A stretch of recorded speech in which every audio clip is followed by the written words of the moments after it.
Hello students, good evening.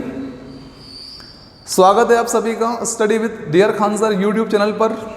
और आप सभी को जय हिंद, वंदे मातरम, सलाम, नमस्ते, सत श्री अकाल, आदाब, गुड इवनिंग। तो चलिए पर्यावरण का पार्ट 2 लेकर आए हैं आपके लिए, और इसमें हम लोग परिवार की विशेषताओं के बारे में चर्चा करेंगे। ओके, तो चलिए परिवार की विशेषताओं पर बात करते हैं। सबसे पहली विशेषता है हमारी सामाजिक संरचना में केंद्रीय स्थिति होती है परिवार की। सामाजिक संरचना में केंद्रीय स्थिति, हम सब जानते हैं कि हमारा जो समाज का जो निर्माण होता है, वो समाज का निर्माण कहीं ना कहीं विभिन्न प्रकार की जो पारिवारिक इकाइयाँ होती है उनका एक साथ मिलना या उनका एक साथ जुटना, उनका ज्वाइंट होना एक नए समाज का निर्माण करता है। बहुत सारी पारिवारिक इकाइयाँ जुड़ेगी और क्या बनाएगी? समाज बनाएगी। इस तरह केंद्रीय भूमिका में कौन है? परिवार है। क्यों? क्योंकि पारिवारिक इकाइयों से ही क्या बनता है? हमारा समाज बनता है। इसलिए कह सकते हैं कि एक बड़ी विशेषता होती है कि सामाजिक संरचना में केंद्रीय स्थिति होती है किसकी? परिवार की। ओके, तो चलिए आगे बात करते हैं। सदस्यों का उत्तरदायित्व। हम सब ये जानते हैं कि प्रत्येक परिवार में जितने भी सदस्य होते हैं, जितने भी कैंडिडेट्स होते हैं, उनके अपने अपने पर्सनल उत्तरदायित्व होते हैं। कोई कुछ काम कर रहा है, कोई कुछ काम कर रहा है, कोई क्या कर रहा है। इस तरह सभी अपनी अपनी रिस्पॉन्सिबिलिटीज जो होती है उनको पूरा करते हैं, और ऐसा प्रत्येक परिवार अपने सदस्यों से अपेक्षा भी करता है। तो हर व्यक्ति अपनी जिम्मेदारी निभाता है। ये एक बड़ी विशेषता होती है किसकी? परिवार की। हर व्यक्ति के पास अपना एक कोई काम होता है, और जिसके पास नहीं होता है उसे समाज के दबाव में या परिवार के दबाव में काम करना ही पड़ता है। ओके, तो ये एक बड़ी विशेषता है हमारी सदस्यों का उत्तरदायित्व, है ना। दूसरा, भावात्मक आधार। भावात्मक आधार मतलब अरे सीधी सी बात है, हम सब परिवार के जो लोग होते हैं वो इमोशनल टच के माध्यम से एक दूसरे से जुड़े रहते हैं। यानी कि एक दूसरे के प्रति स्नेह का भाव होता है हमारा, एक दूसरे के प्रति सहयोग का भाव होता है, एक दूसरे के प्रति सहिष्णुता वाला भाव होता है, त्याग, तपोमय और बलिदान का भाव जो होता है वो हमें लगातार एक दूसरे से जोड़ के रखता है, जिसके कारण एक परिवार लंबे समय तक रनिंग करता रहता है। एक साथ जुट के चलता रहता है, ज्वाइंट होके चलता रहता है एक लंबे समय तक, और वो परिवार बना हुआ रहता है, बिगड़ता नहीं है। ओके, तो किस कारण से? क्योंकि हम किससे जुड़े हुए हैं? इमोशंस जो होते हैं हमारे, वो हमारे एक दूसरे से क्या करते हैं? टच होते हैं। ठीक है, मिलते जुलते इमोशंस होते हैं। यदि इमोशंस में बदलाव आया और प्रकृति बदली, विपरीत प्रकार के इमोशंस एक दूसरे के प्रति आने लगे, तो आप समझ सकते हैं कि परिवार में विद्रोह स्टार्ट हो जाएगा। इसलिए भावात्मक जो आधार होते हैं वो कैसे होने चाहिए? एक दूसरे के प्रति सकारात्मक होने चाहिए, एक दूसरे के प्रति सहयोग की भावना होनी चाहिए, स्नेह का भाव होना चाहिए, ताकि हमारा परिवार लंबे समय तक चलता रहे और बना रहे। ओके, तो भावात्मक आधार भी क्या होता है? परिवार में एक विशेषता होती है। ओके, नेक्स्ट देखिए, परिवार एक स्थायी व अस्थायी संस्था है। दोनों ही चीजें हैं, स्थायी भी है और अस्थायी भी है। कैसे? तो स्थायी है और कैसे? अस्थायी है। देखिए पहले अस्थायी की बात करते हैं कि विवाह होता है परिवार में, और उसके बाद कई सारे जोड़े ऐसे होते हैं जो तलाक की कगार पे पहुंच जाते हैं। यानी कि क्या हुआ भाई? विवाह का विच्छेद हो गया, तो परिवार में जो नया सदस्य आया था वो वापस चला गया, यानी कि तलाक हो गया। तो तलाक हो गया तो वो सदस्य क्या हुआ? वो आउट हो गया आपके परिवार से। तो क्या हो गया? कम हो गया ना सदस्य वहाँ से। तो अस्थायित्व का बोध हो रहा है, तलाक के द्वारा भी हो रहा है ना ये, ठीक है ना। दूसरा, पृथक्करण का तरीका होता है, यानी कि दो भाई है एक ही परिवार में, ठीक है ना, वो क्या हो गए? अलग हो गए। अब अलग हो गए तो उसका परिवार एक अलग बन जाएगा और दूसरे भाई का परिवार अलग। तो पृथक्करण के द्वारा भी क्या होता है? डिवाइडेशन के द्वारा भी क्या होता है? डिवाइडेशन के द्वारा भी परिवार अस्थायित्व का प्रतीक होता है, ठीक है ना। तो विवाह विच्छेद और तलाक के द्वारा, ठीक है ना। और एक और कारण होता है मृत्यु का कारण, कि व्यक्ति जो है हमारे परिवार का है और वो क्या हो गया? उसकी डेथ हो जाती है ना। तो अब वो चला ही गया तो परमानेंटली वो क्या हो गया? हमारे पास से विदा हो गया। अर्थात ये भी एक कारण होता है जिसकी वजह से हमें ऐसा प्रतीत होता है कि परिवार एक अस्थायी संस्था है, ठीक है ना। लेकिन दूसरी तरफ हम बात करें स्थायित्व के बोध की, तो याद रखिएगा संस्था के रूप में परिवार जो संस्था होती है, एक ऑर्गेनाइजेशन होता है, ऑर्गेनाइजेशन जो होता है उसके हिसाब से अगर देखा जाए तो परिवार जो है स्थायी होता है। कैसा होता है? क्यों?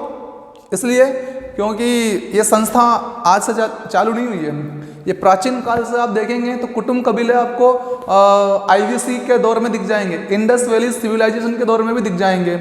उस समय पे भी क्या हुआ करते थे, परिवार हुआ करते थे। आज वर्तमान की बात करें, आधुनिक जमाने की बात करें तो आज भी परिवार है ना। और हर एक मनुष्य किसी न किसी परिवार का सदस्य था, है और रहेगा। इसलिए परिवार एक कैसी संस्था है, स्थायी संस्था भी है। ओके, तो परिवार अस्थायित्व का भी बहुत करा रहा है और स्थायित्व का भी बहुत कराता है। तो हमारी विशेषता हो गई परिवार की कि परिवार एक स्थायी व अस्थायी दोनों प्रकार की संस्था है। ओके स्टूडेंट्स, पहले भी था, आज भी और हमेशा रहेगा परिवार। इसलिए इसको कहते हैं परिवार एक स्थायी व अस्थायी दोनों प्रकार की क्या है, संस्था है। क्लियर हो गया। अस्थायित्व कैसे और स्थायित्व? अस्थायी भैया तलाक के द्वारा अस्थायित्व प्राप्त हो जाता है, मृत्यु के कारण हो सकता है, पृथक्करण के द्वारा हो सकता है। तो ये कारण बताए जाते हैं किसके लिए, अस्थायित्व के लिए। लेकिन परिवार पहले भी था प्राचीन काल में। आप चाहे IVC ले लीजिए, इंडस वैली सिविलाइजेशन, सिंधु घाटी सभ्यता ले लीजिए, या फिर आप वैदिक सभ्यता ले लीजिए, वैदिक सिविलाइजेशन ले लीजिए, वहाँ पे परिवार था। उसके बाद में जितनी भी जो सिविलाइजेशंस आई वहाँ परिवार देखने को मिल जाएगा, आज देखने को मिल जाएगा और आगे भी देखने को मिलेगा। इसलिए कह सकते हैं परिवार एक स्थायी व अस्थायी संस्था है। ये परिवार की एक बड़ी विशेषता है। सार्वभौमिकता। सार्वभौमिकता का मतलब क्या? ऐसी कोई चीज, ऐसी कोई वस्तु जो पहले भी थी, आज भी है और हमेशा विद्यमान रहने वाली है, उस गुण को कहते हैं सार्वभौमिकता। हम जानते हैं, अभी मैंने जस्ट बताया आपको कि हमारा जो परिवार है ये प्राचीन काल में भी देखने को मिला हम लोगों को, और प्राचीन के बाद मिडिल हिस्ट्री जब उठाएंगे आप लोग तो वहाँ पे भी परिवार देखने को मिल जाएगा। आज मॉडर्न हिस्ट्री देख लीजिए या वर्तमान काल देख लीजिए, आधुनिक व्यवस्था देख लीजिए, कल भी मनुष्य परिवार का सदस्य था, आज भी है और हमेशा रहेगा। यानी कि परिवार का एक विशेष गुण क्या है, सार्वभौमिकता। ये सभी कालों में क्या था, विद्यमान था। ठीक है, तो ये भी एक गुण है हमारे, यह विशेषता है परिवार की कि परिवार कैसा होता है, सार्वभौमिक होता है। पहले भी था, आज भी है और रहेगा भी। ओके, तो सार्वभौमिकता वाला गुण है। ओके, अगला देखिएगा, सीमित आकार, लिमिटेड शेप में होता है। यानी कि जैसे कि हम बात करें कि जो हमारी वृद्ध पीढ़ी जो होती है, बूढ़े जो लोग होते हैं, वो समय के साथ मृत्यु को प्राप्त होते रहते हैं, समय के साथ मृत्यु को प्राप्त होते रहते हैं, और उसी समय के साथ नई पीढ़ी का आगमन होता रहता है। नए जो पीढ़ी होती है, नई पीढ़ी, उसका आगमन होता है, मतलब बच्चों का जन्म होता रहता है। तो परिवार कुल मिला के सीमित आकृति वाला होता है, सीमित आकार बना रहता है। यानी कि एक तरफ तो क्या हो रहा है, वृद्ध लोग जा रहे हैं, मृत्यु को प्राप्त हो रहा है, और दूसरे नए बच्चे जो हैं वो जन्म लेके आ रहे हैं। तो ये क्रिया लगातार क्या होती रहती है, ये क्रिया लगातार चलती रहती है। इसलिए परिवार बहुत ज़्यादा बड़ा ना होकर किस अवस्था में रहता है, सीमित अवस्था में रहता है। तो परिवार की एक विशेषता क्या हो सकती है, सीमित आकार। ओके, तो सीमित आकार। इसके बाद रचनात्मक प्रभाव। हम सब जानते हैं प्रत्येक मनुष्य की जो रचना हुई है उस पर गहरी छाप छोड़ता है हमारा अपना परिवार। ओके, उसकी मनोवृत्तियों को देख लीजिए, आदत जो होती है उनको देख लीजिए, उसका जो व्यवहार होता है मनुष्य का, वो उन सब चीज़ों को प्रभावित करता है। ठीक है ना, कौन, परिवार प्रभावित करता है। तो व्यवहार, मनोवृत्तियाँ और जो आदतें होती है इन पर गहरी छाप छोड़ी जाती है, किसके द्वारा, परिवार के द्वारा। जिस परिवार में जैसे गुण दिए जाते हैं वैसे ही गुण उस बालक में या उस मनुष्य में देखने को मिलता है, उसमें व्यवहार वैसा का वैसे देखने को मिलता है। ठीक है ना, तो रचना मनुष्य की जो होती है उस रचनात्मकता का के ऊपर जो सबसे ज़्यादा प्रभाव पड़ता है वो कहाँ पड़ता है, परिवार का पड़ता है। तो रचनात्मकता का जो प्रभाव है वो भी परिवार की एक बड़ी विशेषता होती है। इसी रचनात्मकता के प्रभाव के कारण ही व्यक्ति या तो विशेष गुणी हो जाता है या अवगुणी हो जाता है। दोनों पक्ष हमारे सामने होते हैं कि यदि परिवार में अवगुणी लोग ज़्यादा होते हैं तो वातावरणीय प्रभाव के कारण जो बालक होगा वो भी कैसा हो जाएगा, उनके साथ में रह के संगत के प्रभाव के कारण अवगुणी हो जाएगा। लेकिन यदि कोई गुणवान परिवार है और वहाँ पे आसपास के वातावरण में भी गुणी लोग रहते हैं तो बच्चा भी कैसे होने वाला है, व्यक्तित्व का विकास भी कैसे होने वाला है, पॉजिटिव होने वाला है और गुणी व्यक्ति का निर्माण होने वाला है। इसलिए कहते हैं कि रचनात्मकता पर काफ़ी हद तक प्रभाव पड़ता है किसका, परिवार का। ओके, तो ये भी एक हमारी क्या है, विशेषता है। ओके, सामाजिक नियंत्रण, सोशल कंट्रोल। ठीक है, हम सब जानते हैं, हम सब परिवार में लोग रहते हैं, अलग से कुछ है ही नहीं। ठीक है, तो बताइए हमारे ऊपर समाज का नियंत्रण है या नहीं है?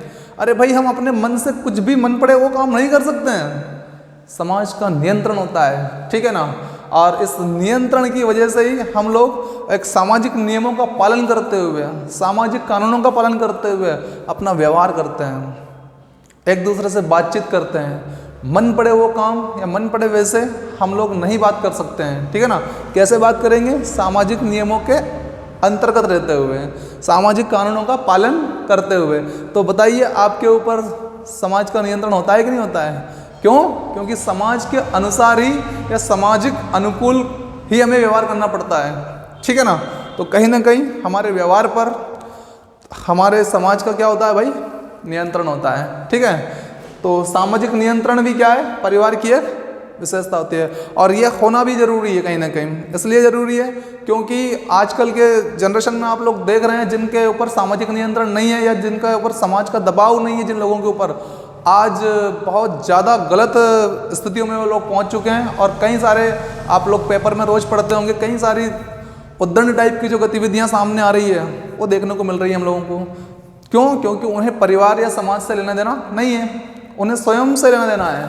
और जब व्यक्ति व्यक्तिवादी हो जाता है तो फिर उसे समाज का कोई प्रभाव उसके ऊपर पड़ने वाला नहीं है, ठीक है ना। तो थोड़ा सा दबाव भी समाज का होना जरूरी है ताकि गतिविधियां सही वे में चलती रहे। ओके, तो एक बड़ी विशेषता होती है क्या? सामाजिक नियंत्रण। परिवार की एक बड़ी विशेषता है सामाजिक नियंत्रण।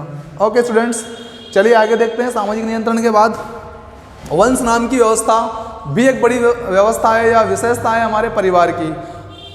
हमारे परिवार में जो परिवार पितृवंशी परिवार होते हैं उन्हें पिता के वंश के आधार पर नॉमिनेट किया जाता है उनके बच्चों को, और जो परिवार मातृवंशी होते हैं उन्हें माता के वंश के आधार पर उनका नामकरण किया जाता है उनके बच्चों का। यानी कि ये नामकरण की जो व्यवस्था है, ये गोत्र की जो व्यवस्था है, प्राचीन काल से, उत्तर वैदिक काल से आप जब देखेंगे तब से चल रही है ये, ठीक है ना। तो वंश के आधार पर ही क्या किया जाता है? नामकरण किया जाता है, और ये सभी परिवारों में होता है। सभी परिवारों की एक बड़ी विशेषता है ना। जिन परिवारों में जो परिवार पितृवंशी होते हैं वो पिता के वंश के आधार पर नॉमिनेट होते हैं, और जो मातृवंशी परिवार होते हैं वो माता के वंश के आधार पर उनका उपनाम रखा जाता है या वंश नाम दिया जाता है। इसे हम लोग उपनाम या वंशनाम या सरनेम के नाम से भी जानते हैं। तो ये भी क्या होती है? एक परिवार की विशेषता होती है। बच्चे को इसी के नाम से पहचाना जाता है। जैसे आप लोगों ने कई लोगों के सरनेम से ही पहचानते होंगे, है ना। मुझे ले लीजिए, आप लोग ज़्यादातर जो देख रहे हैं पहचानने वाले हैं वो खान सर के नाम से पहचानते हैं। सरनेम हो गया कि नहीं हो गया? हो गया ना। इसी प्रकार से हर किसी का क्या होता है? वर्मा जी वगैरह वगैरह, ये सरनेम उपनाम लगाया जाता है ना। मकवाना जी, XYZ। ओके, तो ये वंश परंपरा, ठीक है, दिखाती है। तो वंश नाम की व्यवस्था भी परिवार की क्या होती है? विशेषता। उस परिवार को वंश से पहचान लिया जाता है, ठीक है। ओके, अगला देखिए, विवाह एवं यौन संबंध। ये भी परिवार की क्या है? ये भी परिवार की एक विशेषता है। कैसे भैया? विवाह के कारण ही परिवार अस्तित्व में आता है। वास्तविकता तो यह है, क्या कहा मैंने? विवाह के कारण ही परिवार अस्तित्व में आता है, ठीक है। कैसे आता है? ऐसे आता है सर कि विवाह होता है और विवाह के बाद एक स्त्री और पुरुष जो होते हैं वो यौन संबंध स्थापित करते हैं, और इस यौन संबंध को ही हमारा समाज जो है स्वीकृति प्रदान करता है ना। विवाह के बाद वाले यौन संबंध को हमारा समाज क्या करता है? स्वीकृति प्रदान करता है। और इसी स्वीकृति की प्रदानता के कारण जो संतानें होती है वो कैसी होती है भाई? वो जायज संतानें होती है, और उनको वंश नाम के आधार पर डिनोटिंग कर दिया जाता है। ओके, तो क्या हुआ? पहले विवाह हुआ, फिर विवाह के बाद स्त्री पुरुषों में क्या हुआ? यौन संबंध हुआ, और यौन संबंध के द्वारा बच्चों का जन्म हुआ, संतान की उत्पत्ति हुई, ठीक है ना। और इस प्रकार से जो बच्चे थे उनके माता पिता और बच्चों, इन सब से मिलकर एक परिवार रूपी संस्था का निर्माण हुआ। किसका निर्माण हुआ? परिवार रूपी संस्था का निर्माण हुआ, ठीक है। तो इस प्रकार से हम कह सकते हैं विवाह एवं यौन संबंध भी क्या है? विवाह एवं यौन संबंध भी परिवार की विशेषता है। विवाह होते हैं और उसके बाद क्या होता है? यौन संबंध होते हैं, और उसके बाद क्या होता है? बच्चे बच्चे होते हैं। तो भाई सीधी सी बात है, इसी से तो परिवार बनता है। माता पिता और बच्चे बच्चे, यही क्या है? यही परिवार है। तो ये परिवार की एक विशेषता है, विवाह एवं यौन संबंध। ओके, उसके बाद आता है प्रजनन, रिप्रोडक्शंस। भैया प्रजनन मानव स्वभाव का ये कह सकते हैं, या परिवार की कह सकते हैं, अपन बात कर सकते हैं कि परिवार का एक महत्वपूर्ण लक्षण है। परिवार का एक महत्वपूर्ण लक्षण संतान उत्पत्ति भी है। परिवार और संतान उत्पत्ति कौन सी क्रिया के द्वारा होती है? प्रजनन की क्रिया के द्वारा होती है। तो मानव में कहते हैं या परिवार में कहते हैं, परिवार का एक महत्वपूर्ण लक्षण क्या है? संतान उत्पत्ति, संतान को उत्पन्न करना। हिंदू धर्म ग्रंथों के आधार पर तो ये तक कहा गया है परंपरा के अनुसार कि भैया जब तक कोई व्यक्ति बच्चे को जन्म ना दे दे, बच्ची को जन्म ना दे दे, तब तक वो पितृऋण से मुक्त नहीं हो सकता है, पितृऋण से मुक्त नहीं हो सकता है। इसलिए क्या हो गया, बच्चे को जन्म देना भी क्या हो गया भैया? अनिवार्य हो गया, एक महत्वपूर्ण लक्षण हो गया। क्योंकि अगर आपको पितृऋण से मुक्ति पाना है तो आपको भी अपने वंश को आगे बढ़ाना होगा। क्या करना होगा? वंश को आगे बढ़ाना होगा। तो पितृऋण से मुक्ति के बारे में बताया गया है कहाँ पे? हिंदू रीति रिवाजों में, हिंदू धर्म ग्रंथों के आधार पर, कि तभी आप हो सकते हो पितृऋण से मुक्त जब आप अपने वंश को आगे बढ़ा देते हो, है ना, यानी कि संतान की उत्पत्ति कर देते हो। तो प्रजनन भी क्या हो गई? हमारे परिवार की एक विशेषता हो गई। ओके, अगली बात करते हैं आर्थिक बंधन।